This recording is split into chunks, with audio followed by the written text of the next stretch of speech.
Hoje nós estamos recebendo o Dirceu Giondelli, nós vamos conversar um pouquinho aqui sobre os acontecimentos do agro. Dirceu, boa tarde, tudo bem? Boa tarde, Fabélia, tudo bem? Bom, é feriado de Semana Santa, mas lá no campo as coisas continuam tudo normalmente, né? Na verdade, a gente sempre fala, no campo as coisas não param, independente de clima, se está chovendo, se está mais frio, mais quente, as atividades continuam. E nós estamos em plena época aí de florescimento de milho, tem que cuidar pragas, cuidar doenças, enfim, tem que fazer manejos ainda, né? Alguns milhos já plantados um pouquinho mais cedo, mais adiantados, mas enfim, continua isso no campo.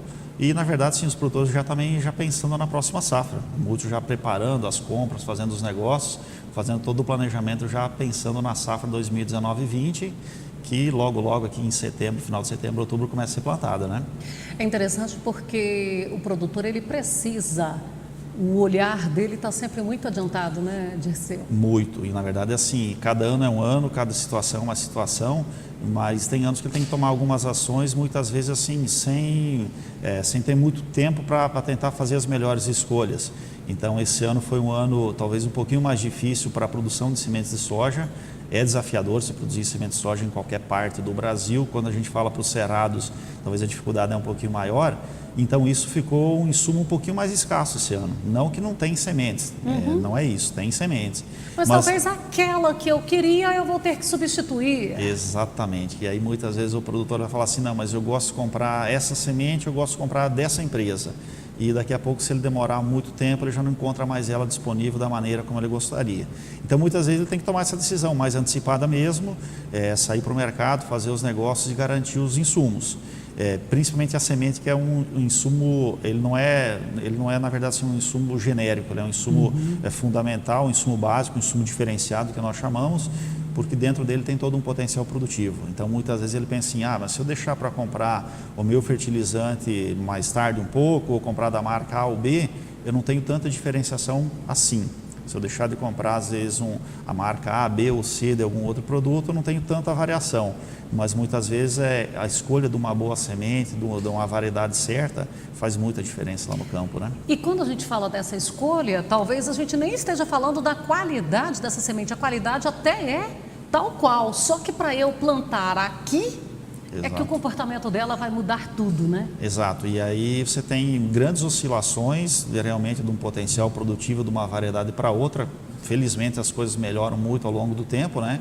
Mas a gente observa, num ano como foi esse recente que a gente colheu a safra 18-19, em algumas situações adversas, algumas variedades se sobressaindo muito. Então, normalmente, o produtor vai querer trabalhar com uma certa segurança do que ele viu que deu certo no último ano e também tentar evitar o que deu errado. Querendo ou não, tem que se precaver para isso, né? Você tem que tentar minimizar os riscos ao máximo, né? E uma das formas é tentar escolher as variedades que deram certo e eliminar as que talvez não deram tão certo assim, baseado no último ano.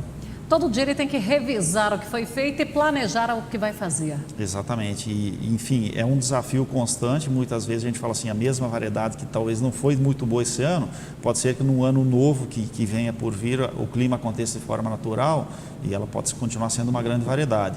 Mas enfim, tem que se tomar uma decisão, e aí normalmente a decisão ela é mais baseada num fato mais recente, né? E a gente falando aí nessas decisões todas, ele precisa fazer esse planejamento e tal, e nós estamos aí com a lavoura de milho de um modo geral, especialmente nas áreas com segunda safra, elas estão implantadas. Como você mesmo colocou, algumas já mais adiantadas, aquelas que foram plantadas, não sei porque, por exemplo, por aqui nós tivemos áreas que foram plantadas ainda dentro da primeira quinzena de janeiro, poucas, sim, mas a gente teve, então já é um milho que já está bem adiantado. Mas nós estamos vendo nos grupos uma reclamação com relação à polinização. Você tem visto isso também? Sim, eu tenho acompanhado. Logicamente os fatos chegam até nós, né? Dá para se falar que ele não é um problema generalizado, é algum problema pontual. Tem que tomar muito cuidado também quando a gente fala com isso, porque muitas vezes dentro de uma mesma lavoura tem variações.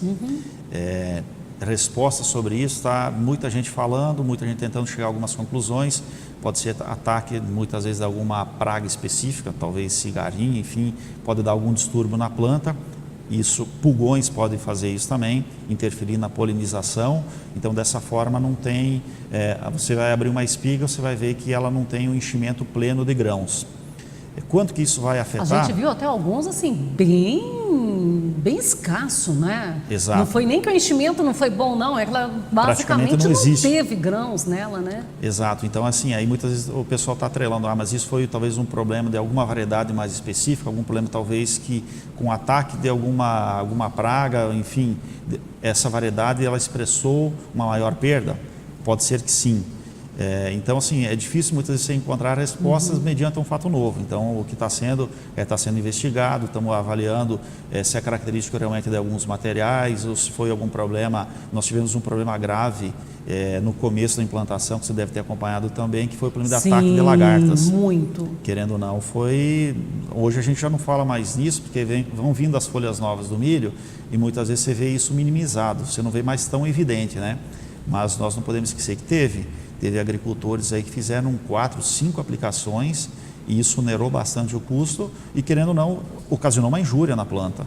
E talvez ela pode se comportar de forma diferente. Pode ser uma reação da planta em função dessa aplicação que foi necessária, né? Perfeitamente. E aí vamos assim, mas talvez esse foi um primeiro ano que aconteceu de uma forma tão grave, talvez por isso que talvez as primeiras vezes que a gente está vendo algumas situações nesse sentido. A gente poderia, para fazer um comparativo, mencionar aquele caso que a gente viu ano passado aí da soja caindo vagens, caindo folhas em algumas regiões do Paraná. A gente poderia, porque também era algo novo, as pessoas estavam preocupadas, não sabiam o que fazer. Aí de repente a gente vê agora, nesse momento, o milho na hora que abre ali, tá aquele sabuguinho lá com...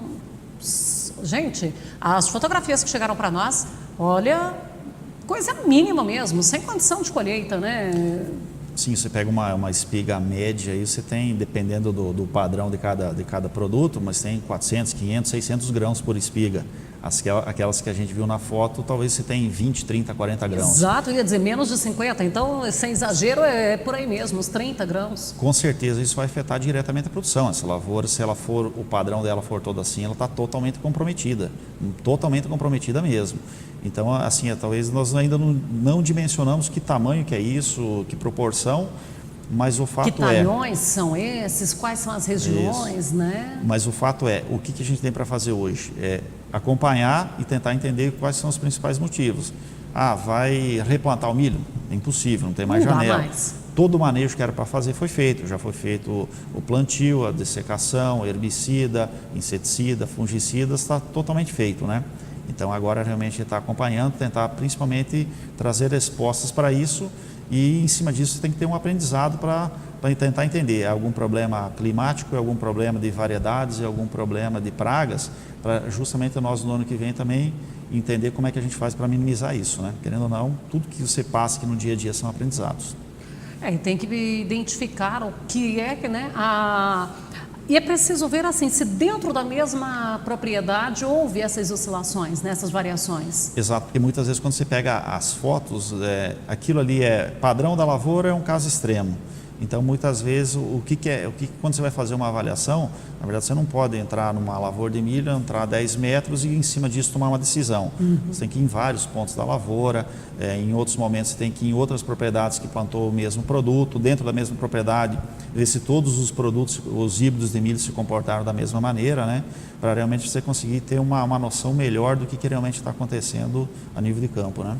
E a gente tem propriedades com microclimas que variam, né? Sim. Porque o próprio produtor, ele já sabe que essa área aqui é melhor que ele plante logo no início. Essa ele pode chegar mais para frente porque ali ainda chove um pouco mais. Porque a gente tem essas variações. Então é importante que o produtor faça essa observação dentro da sua área. Também. E aí, além disso, são tantos fatores que estão envolvidos.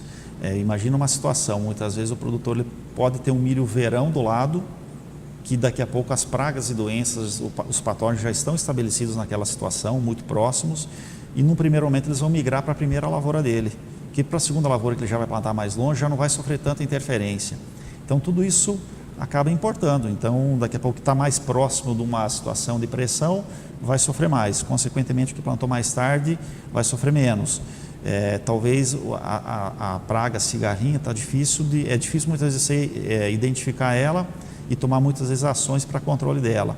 E talvez é um fato que aconteceu lá atrás, você não passou desapercebido, e você vai identificar com a consequência agora que já é irreversível, né?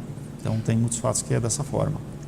Às vezes quando chega a identificar, já é tarde. Já é tarde. Mas é preciso tomá-lo como aprendizado para o próximo. Com certeza. Assim é com doenças. Esse ano, acabou que no final da safra de soja, nós tivemos perdas com ferrugem, o que a gente já não via há muito tempo, principalmente das variedades que foram plantadas mais tardes, colhidas talvez no final de fevereiro, março, já teve relatos de muita pressão de ferrugem, que até é difícil quantificar quanto se perdeu. Mas muitos produtores falam assim, não, eu perdi um volume significativo, porque realmente ela entrou numa agressividade maior no final, muitas vezes em função do clima Essa também. Essa agressividade talvez fosse também porque já estava ali, já tinha algumas colhidas e tudo, aí as áreas vão ficando menores, aí o patógeno chega num lugar só. A gente pode dizer que isso também influencia? Com certeza, porque você mesmo falou que teve algumas áreas de milho que foi plantada na primeira quinzena de janeiro. Então quer dizer que teve soja seca na primeira quinzena de janeiro, que talvez por algum motivo lá no final ela já tinha inóculo de ferrugem. Então, a partir do momento que ela quer dizer, não chegou a afetar nela, né? Nela não, mas nas mais tardias, mas ela sim. deixou. Exatamente. Então, a partir do momento que realmente a ferrugem, eu falo assim, os produtores de forma geral aprenderam a trabalhar e controlar ela, mas você tem que trabalhar sempre de forma preventiva. A partir do momento que você entrar na fase curativa, o efeito fungicida ele é muito baixo mesmo. Então, aí você perde o controle e realmente se passa a ter perdas, né? Pode entrar, mas a garantia de perda já está assegurada. Vocês não sabem quanto, mas a perda com certeza já existe. E você pode entrar em contato conosco, pode fazer perguntas, pode sugerir os assuntos que você gostaria que nós trouxéssemos aqui. E você também pode fazer o registro daquilo que está acontecendo aí na sua região, na sua propriedade. O nosso WhatsApp é o 649-9988-4400 para você mandar a sua pergunta, a sua sugestão, fazer o registro. Como é que está o milho aí na sua propriedade? Está sob controle? Manda para a gente as fotografias, um relato da condição. Tem praga? Que tipo de praga está afetando? Nós tivemos aqui, eu acho que já tem uns 5 anos, uma pressão de pulgão que foi severa no milho, né? Que era aquela questão ali de uma praga secundária, que depois com a chegada da tecnologia BT, ela acaba em algum momento sobressaindo porque não tem aqueles combates que alcançava ela também, né? Exato, que se fazia o combate na praga principal, ela consequentemente se controlava ela por ser uma praga secundária até então de pouca importância, né? E realmente afetou. Então, a partir daquele momento, passou-se a prestar mais atenção no manejo dele também, para evitar que ocorressem perdas. E assim acaba sendo com todas as tecnologias também. Então, muitas vezes ela traz alguns benefícios, algumas melhorias, mas também a gente não pode entender que ela vai ser a solução para tudo. Então, na verdade, existe um manejo, um complexo, um manejo integrado, que assim que nós denominamos, que ela vai te ajudar a resolver muitos problemas, mas não quer dizer que também você não precisa controlar, estar acompanhando. Continua existindo o serviço dos engenheiros agrônomos que tem que estar no campo, identificando isso e fazendo, apontando junto com os produtores e fazendo o combate no momento certo, né? De vez em quando a gente escuta, mas escuta, a profissão do engenheiro agrônomo vai acabar? Sem chance, né? Pelo contrário, na verdade sim, hoje tem tanta tecnologia, tanta informações que precisa de muito mais conhecimento, pelo menos eu vejo assim, porque assim, tudo tá mais difícil, as margens estão cada vez mais apertadas, e você tem que levar soluções muito coerentes para o produtor e viáveis. Então, acaba que a escala tem que ser maior para ele poder ter o seu ganho. Exatamente. Eu vejo que assim, o nível de comprometimento, o nível de conhecimento hoje de um profissional, ele tem que ser muito mais alto. Você não tem margens para estar cometendo erros, porque isso provoca um prejuízo imenso, né? Então, Dirceu, e por mais que a tecnologia venha facilitar aquele velho monitoramento, ele não pode ser abandonado nunca? De forma nenhuma. Na verdade, da mesma maneira como acontecia em outros momentos, ele tem que continuar acontecendo. Porque, como nós falamos, pode existir uma praga secundária, uma doença que até então não era tão evidente, e a agricultura é isso, ela é muito dinâmica. Então, muitos fatos novos surgem a cada ano, cada safra uma safra diferente, né? Então não tem remédio nenhum, pensa assim, tem equipamentos, tem drones que vão ajudar a monitorar. Eles podem ajudar, mas eles não vão conseguir, às vezes, ir lá no detalhe e entender algumas situações que realmente precisa de um ser humano capacitado para conseguir identificar isso e resolver da melhor maneira, né? Eu quero registrar e agradecer aqui o presente que o Dirceu me trouxe, mais que dois. É um livro de Juliana Vinhas. Ela é sua irmã, é Não, isso? minha sobrinha. Sua Ela é sobrinha. casada com meu sobrinho, isso mesmo.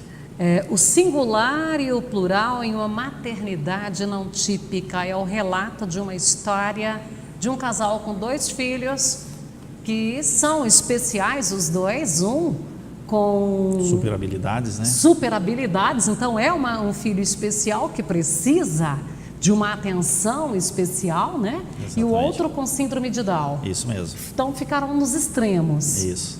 E no meio os pais para lidar com isso, mudar a rotina, todo um trabalho. Isso aqui ainda tem um trabalho social também? Com certeza. E ela relata muito bem, até ela faz questão de frisar que não são 2 extremos para não existir comparações, na verdade, são diferentes, cada um de uma forma, né? A gente que já tem a mania de ir lá e falar que estão nos extremos, fazer comparações, mas não há comparativos. Até porque o amor que a mãe e o pai têm é para os filhos. Com certeza, independente de como eles são, enfim, são diferentes a forma de estar lidando, de estar inserindo cada um na sociedade. Com certeza ela consegue relatar muito bem as mudanças que isso impactou na vida deles, né? Então eles como meus sobrinhos, eu conheço bastante a história deles, mas é um livro bacana, tenho certeza que você vai gostar aí, é recomendado aí para as pessoas que gostam de uma boa leitura. Bom, então, com certeza eu vou lê-lo. E aqui uma família, 2 crianças, uma com altas habilidades, outra com síndrome de Down, vivências tão antagônicas quanto semelhantes. 2 presentes, muitos desafios e uma certeza, não somos os únicos. Se em apenas uma casa temos 2, certamente lá fora há muito mais que 2. E às vezes falta da nossa parte, que estamos envolvidos na correria do dia a dia, esse envolvimento e seguindo aí sem olhar direito o que temos em nossa volta. Bom, mas voltando aqui, nós estávamos falando de produtos e de tudo isso que vem para o agro. A Denise Fac, a Denise Amorim, ela tem um pouco de informações sobre a reunião do Ministério da Agricultura, onde a ministra está pedindo mais agilidade no processo. Denise, boa tarde. Boa tarde, Fabélia. Boa tarde a todos. Em uma audiência pública realizada na Comissão de Meio Ambiente e Desenvolvimento Sustentável da Câmara, a ministra Tereza Cristina defendeu mais agilidade no processo e análise dos defensivos agrícolas. O produto fica em uma fila sem andamento por mais de 4 anos e acaba entrando de forma ilegal no país, causando riscos à população e ao meio ambiente. Segundo ela, o Brasil precisa combater a falsificação e o contrabando, que está na faixa de 20% do mercado. Ainda dados do MAPA, só neste ano foram registrados 93 defensivos agrícolas. 70% deles foram protocolados há mais de 4 anos e 7 esperavam pela sua legalização há 8 anos. E isso é muito sério, Fabélia. 12h25 e é o problema que a gente vê. A Denise traz aqui essa informação da demora da liberação dos produtos. Nesse ano, alguns produtos liberados aí que tinham até 8 anos aguardando. De acordo com a ministra, fica até 4 sem sair do lugar, sem nenhuma movimentação no processo. Dificulta muito a lida do homem do campo, né? Dificulta porque, como nós estávamos falando, tem muitos desafios, cada ano desafios novos, as empresas muitas vezes numa corrida em busca de moléculas, de ferramentas para poder contribuir no dia a dia, e muitas vezes elas ficam presas em processos que muitas vezes falta a devida atenção para vir na hora certa. Tem muitos produtos que muitas vezes vão ser liberados que já, talvez de certa forma, já estariam até ultrapassados, né? Então acho que realmente nós precisamos uma agilidade maior nesse sentido, para os produtos seguir um trâmite legal. Ao meu conhecimento, o Brasil é o país que basicamente mais demora, mais é burocrático para estar liberando tudo isso, né? E de acordo com ela, isso acaba alimentando um mercado ilegal, que 20% do que está no mercado seria ou contrabandeado ou falsificado. Sim, porque muitas vezes as moléculas demoram para ser aprovadas e elas conseguem entrar de forma ilegal. Com certeza o produtor rural não quer isso, ele quer comprar o produto legal, só que muitas vezes ele tem que resolver um problema que às vezes os produtos que ele encontra disponíveis não são a melhor solução, né? Então, para isso, com certeza precisa de um empenho, da boa vontade das pessoas que estão dentro desse processo para conseguir fazer elas sair. Lógico que é sem pular etapas. Tem um produto que ele pode ser mais perigoso. Com certeza tem que ser dada a devida atenção, né?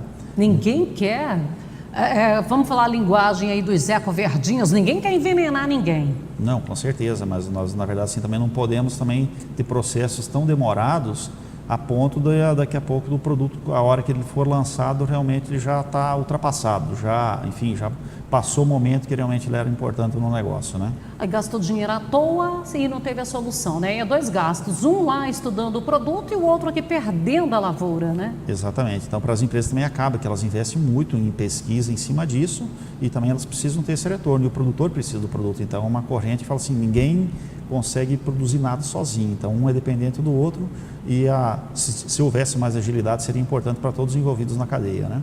Para a gente estar encerrando aqui esses dias com essas chuvas aí, na sua perspectiva, isso tem contribuído para as lavouras ou já chegou ao ponto de trazer algum problema? Então, de forma geral, a chuva é sempre bem-vinda. Eu vejo que veio boas chuvas, não quer dizer que choveu, nós tivemos dias com sol também, então não foi uma semana, 10 dias somente de chuva, né? Então teve sol nesse período, foi importante. Com certeza ele contribui muito, porque tem muito milho, que como nós falamos, tem milho da primeira quinzena, muito milho da segunda quinzena de janeiro. Temos milho da primeira quinzena de fevereiro, mas tem milho também da segunda quinzena de fevereiro, que agora está entrando no período de florescimento. Então, para esse último milho é importante. Isso vai contribuir muito para aquelas médias finais que muitas vezes eram mais baixas e ajudavam a diminuir muitas vezes a média geral, conseguir produzir às vezes um pouquinho a mais, mas tudo isso também tem um custo. Automaticamente a pressão de doenças é maior. Então o produtor vai ter que fazer mais investimentos para controlar doenças, isso está acontecendo, para conseguir realmente proteger a cultura e no final só a chuva não vão falar assim, foi o suficiente, mas eu tive que fazer a minha parte, investir um pouquinho a mais e proteger essa lavoura para ela expressar o máximo potencial produtivo. Mas a resposta é sim, com certeza está contribuindo.